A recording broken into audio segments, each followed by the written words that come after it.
Hello tout le monde, c'est Motique, j'espère que vous allez tous très bien et aujourd'hui on se retrouve pour le comparo de la MT-07 2020 et 21. Alors pour ceux qui ne l'auraient peut-être pas encore vu, j'ai sorti il y a quelques semaines l'essai de la MT-07 de 2021, ce qui me permet aujourd'hui de vous faire un comparatif entre l'ancienne et la nouvelle version. Dans un premier temps, on examinera les points techniques de la phase 2.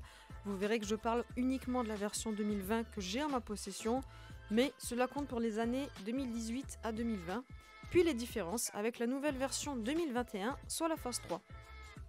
Un comparatif sera ensuite fait, ce qui permettra d'octroyer les points sur l'une ou l'autre version, pour à la fin savoir si la version 2021 est bonifiée ou si c'était mieux avant. Dans les deux cas, que ce soit la version 2020 ou 2021, esthétiquement, on reconnaît tout de suite la MT-07 et vous verrez que dans ce comparatif, les différences sont vraiment minimes, voire même de l'ordre du détail.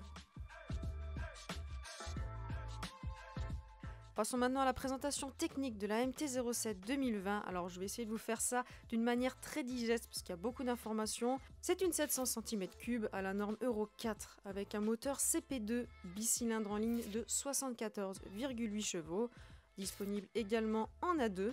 Elle a une hauteur de selle de 805 mm et un réservoir de 14 litres. Tout plein fait, elle pèse 182 kg.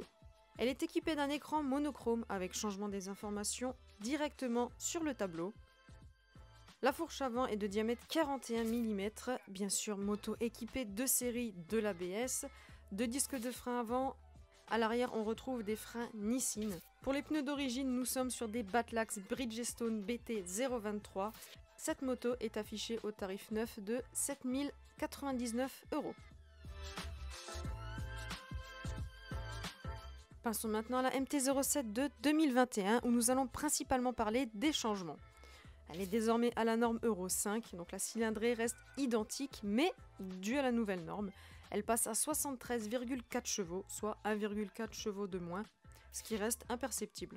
Le guidon a été revu, il est 3 cm plus large, rapproché et rehaussé de 1 cm pour une position des bras plus naturelle d'après Yamaha, pour les plus grands gabarits et une augmentation des appuis sur les changements d'angle. On ressent cette différence dans la position qui est légèrement plus droite que les anciennes versions. Les dimensions, elles, ont donc légèrement changé, en partie dû au nouveau guidon.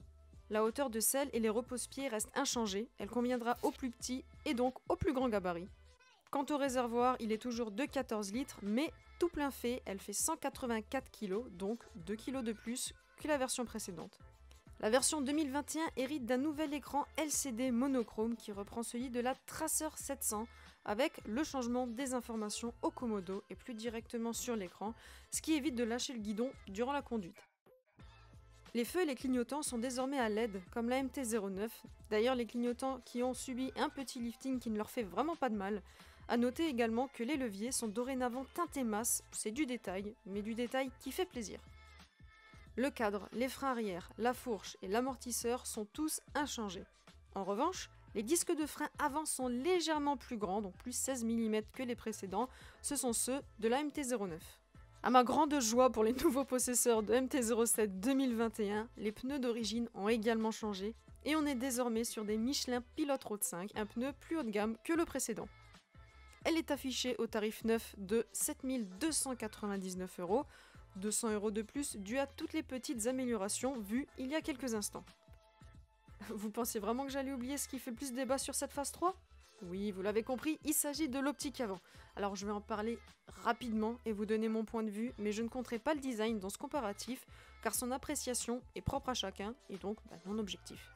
Finalement, de face, c'est pas ce qui me choque et me dérange le plus sur cette phase 3. J'ai tout de même une préférence pour la phase 2 qui fait un peu moins plat, surtout de profil, mais ce qui, à force de voir la version 2021, me dérange le plus esthétiquement, c'est son réservoir de profil, tout en une pièce, ça la rend plus trapue, mais moins design à mon goût, et surtout, les aérations, de mon point de vue, sont désormais purement esthétiques plutôt que fonctionnelles.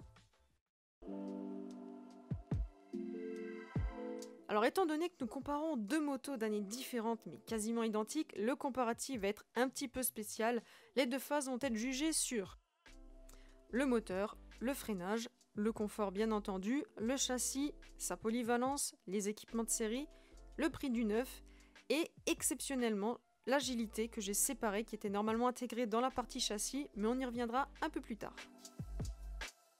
Alors que ce soit pour la phase 2 ou 3, on retrouve beaucoup de couples. La MT, elle est très facile à prendre en main, vraiment fun. Alors même si ce changement n'est pas perceptible, la 07 de 2021 perd 1,4 chevaux et 1 Nm, ce qui octroie le point à la version 2020. Parlons maintenant du freinage. Il reste normal. En fait, c'est-à-dire que ça freine bien, ça fait le travail, il y a du mordant. Pareil que pour le critère précédent, le point va être accordé sur un tout petit détail.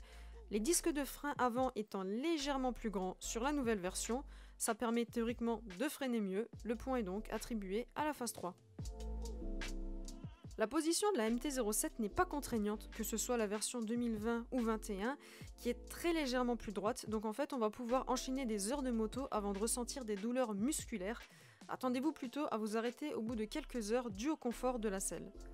Même si les suspensions ne sont pas hyper confortables, elles n'effacent pas les imperfections de la route et sont un peu trop souples à mon goût en virage, ça fait le travail.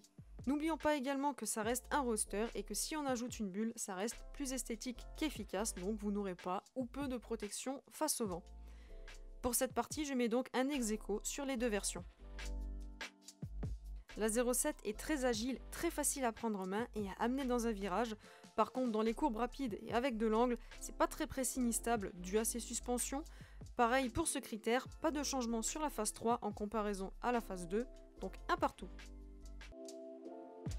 On peut donc affirmer que c'est une moto très polyvalente, touche à tout, mais parfaite nulle part, un peu comme tous les roadsters. C'est une moto bonne à tout faire, mais qui n'excelle pas dans un domaine en particulier. Et là encore, pas de changement pour la nouvelle version, un point chacune.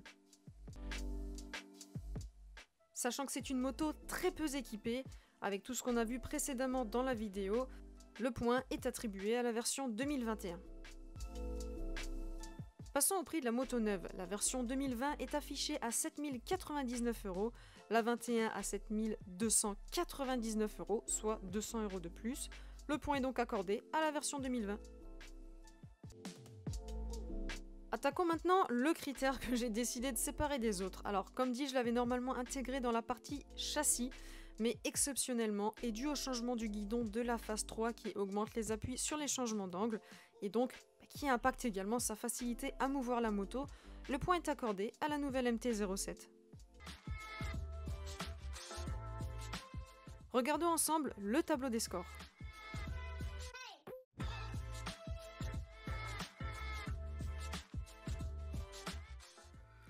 Et oui, tout s'est joué à un point, mais la MT-07 de 2021 remporte bel et bien ce comparo. Alors comme nous l'avons vu ensemble, tout se joue sur des infimes petits détails techniques qui, pour la plupart, sont peu perceptibles en fait entre les deux motos. Donc vous l'aurez compris, que ce soit pour la phase 2 ou 3, ce qui fera le plus pencher la balance pour votre choix, ce sera le côté esthétique. C'était Emotique, j'espère que vous avez apprécié ce comparo, n'hésitez pas à me dire ce que vous en pensez dans les commentaires, et on se retrouve très vite, bye tout le monde!